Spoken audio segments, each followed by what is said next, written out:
Grace and peace, friends and family. Thank you so much for taking time out of your day to spend with me. This is Joy, Pink Girl Teaches, and I hope that you are all doing well.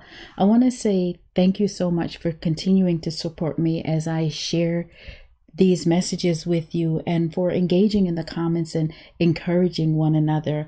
I'm doing my best to respond as much as I can and as fast as I can. So just bear with me, please.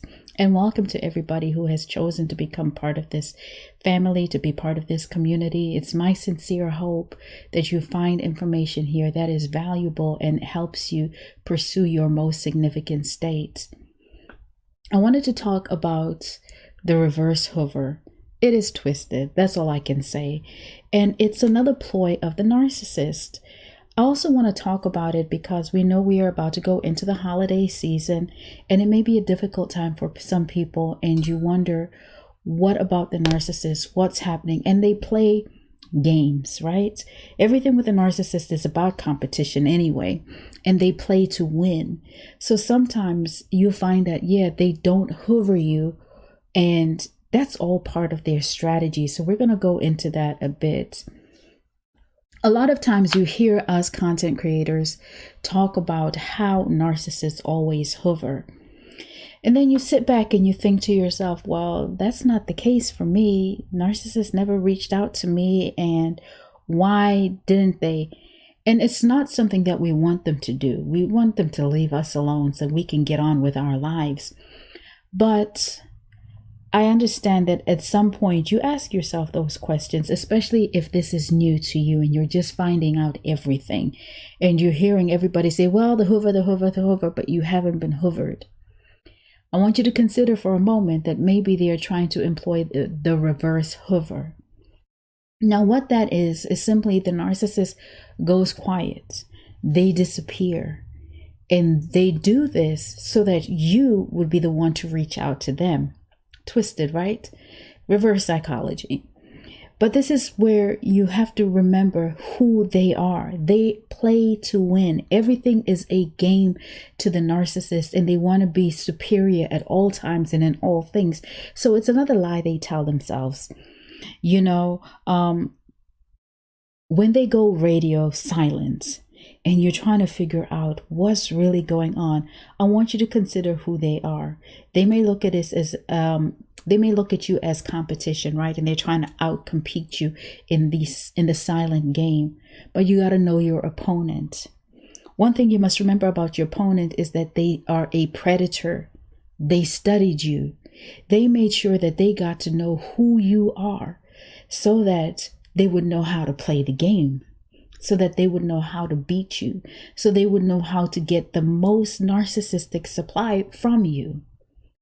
You see, if they know that you loved them, if they know that you cared about them, if they know that those phone calls, the text messages, the random pop-ups and all of those things meant a lot to you, sometimes they're not going to hoover you because in the back of their mind, they're sitting back thinking, I'm being missed right now. They're probably crying over me just besides themselves because it's been 2 weeks and they haven't heard from me. And I walked away and never gave any closure. In fact, I left him at the altar. I left her at the altar. I left them with a stack of bills. I've got the newborn baby and he's not going to get to see the baby. Or he knows you just had a baby and is quiet. Has you unblocked, but lets you know every now and then that you're unblocked, but still won't call because it's the reverse hoover. They want you to take that first step. They want you to be the one to swallow your pride and go out there and be angry because they already know what they want to do. They already know what they want to say because they studied you. They know your patterns. Let's not forget who they are. They are workers of iniquity. Okay, let's call a thing a thing. They work with familiar spirits. Familiar spirits give them information. Let's break this down a bit. A familiar spirit is a family spirit. It's one that has been throughout generations. That's why it's a family spirit. It goes back in generations, so it knows a person's family history. This is how the enemy works, right? Because the enemy is not an all-knowing being. He is not God. The devil is not God. So he won't know everything like God would know, and he cannot be everywhere at all times. So he employs different minions. He has cohorts. And a familiar spirit is one of them. So the familiar spirit has been throughout generations of a bloodline. It has been throughout generations of your family. It has been assigned to your family. It has been assigned to you. This is why you got to be sure that when you come out of a situation like this, you break covenant. This is why deliverance is important. This is why it's important that you know what you're dealing with so that you can sever the root, so that you deny that spirit access. But because it's a familiar spirit, it knows the ins and outs of who you are as a person. And so maybe it's something that you might not even be aware of, a certain quality or a trait, but because it's been part of your bloodline, they would know that if I push this person in this direction, I can potentially get a response like that, because that's how people in the family have reacted to situations like this, or it's just something that's prevalent within her or his bloodline. So a familiar spirit is what they work with to get to know you. Consider for a second, as many of us who have been with narcissists, and we know them to be serial cheaters, compulsive cheaters, pathological cheaters, we know that they need multiple sources of supply, whether they are cheating or just living and breathing.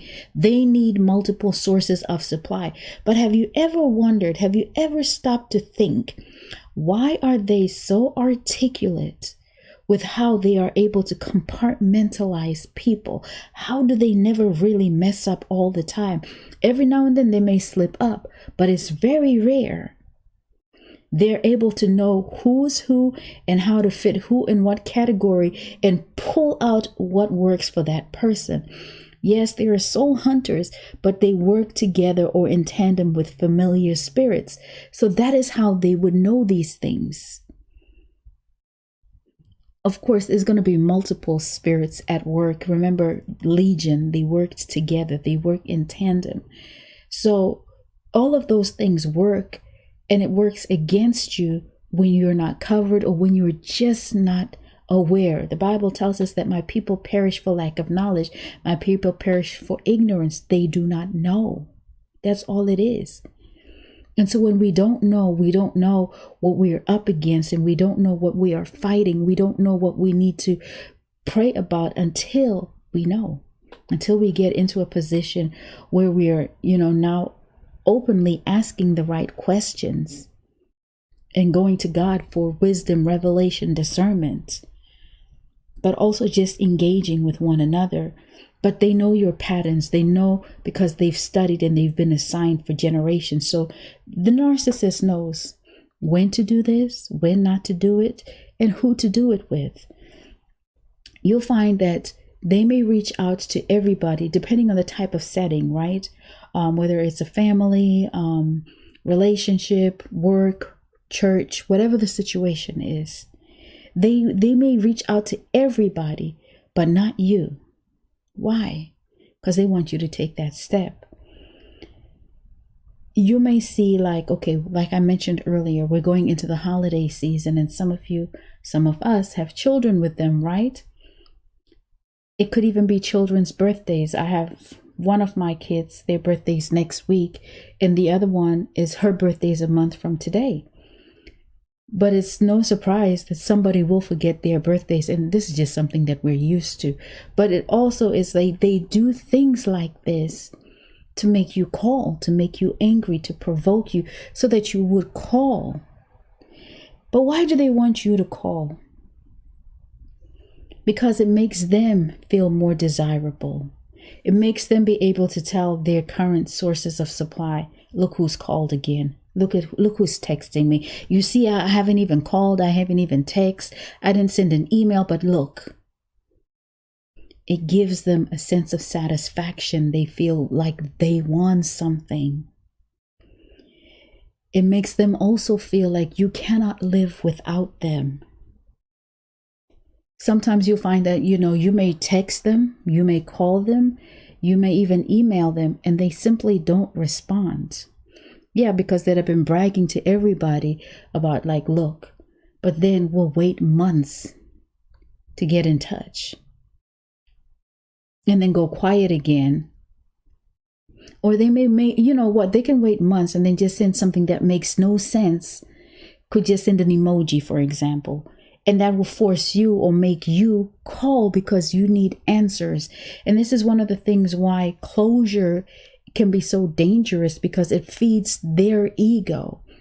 And as it feeds their ego, remember, the energy vampires, they are there to siphon your soul, to siphon your qualities and your characteristics, that you feel bad, because even when you seek closure, you don't get closure. That's why closure is forever going to be the gift that you give yourself.